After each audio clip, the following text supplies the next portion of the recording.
针对旅行社，因为他们受冲击最直接，而且巨大，那可以说损失最惨重，所以我在这个疫情一发生的时候，我就跟旅行业者有沟通，那也提出了纾困跟振兴的方案。那这里面旅行社占很大一部分，另外就是从消费者角度来讲，那任何的这种因为疫情的关系而取消的出游。都有定型化契约。那至于说透过旅行社跟航空公司或饭店这个部分呢，情况比较复杂。那我们也居中协调，希望能够减少旅行社的一个损失。那也对旅行社的这个纾困，包括这些融资贷款的一个展延利息的补贴等等。我们也落实在这一次的特别条例里面。那旅行社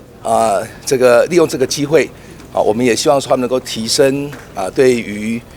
人才的培训，所以我们也推出了非常多就是能够优化旅行业未来的服务品质的方案。那能够在这个困难的时刻能够提升他们的竞争力，那以待这个复苏的时候，他们能够有一个业绩的大爆发。在国际行销方面，除了我们年度的预算，也针对5大市场有规划，编列了5亿元。那每一个市场有增加1亿元的国际行销。东南亚绝对是一个重点。我也刚刚有特别强调，针对未来呢，疫情过后，那我们台湾在国际上。第一波的一个行销的重点就是让台湾是一个防疫非常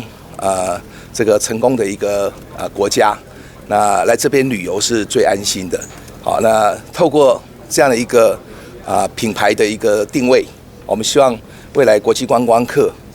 可以放心的来台湾旅游。我们来看一个影片，那这是我最近一直在倡议的，让台湾的民众就完整的承受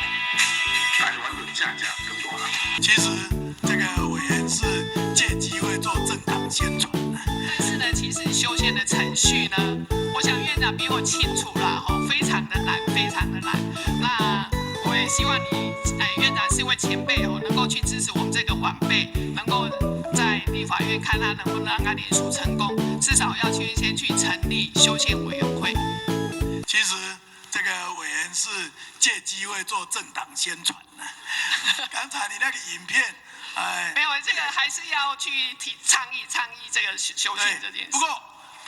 这一点，我想其实各政党应该都已经共识了，因为这个题已经讲很久，也是社会最高的共识。其实还有几点理由可以加进去啊。是。第一，就是现在的科技发达，所以孩子、年轻人接收资讯比过去的时代快，而且方便，而且国际化、全球化。所以现在的孩子比当年的孩子，我们以前要乖乖的从乡下到都市一步一步读书，现在的孩子早得很。像你刚才问我孙女几岁，我的孙女我问她要读哪一间大学，她说她要读火星大学。所以孩子已经超过我们想象，所以现在成熟的很快，知识进步很快，所以应该让孩子早一点，让他们能够做决定自己的未来、世界的未来、人类的未来，这第一点。第二点，从公平上来讲，我们很多法律限制或者课年轻人责任，比如我们有些刑法上的刑责不是到20岁才负责的，所以这个对等上其实对年轻人不公平的，甚至于其他方面都有很多，我就不胜枚举，不占用委员的时间。这时候我倒是很认同让院长多帮我们宣传一点因为你讲一句话胜过我讲100句啦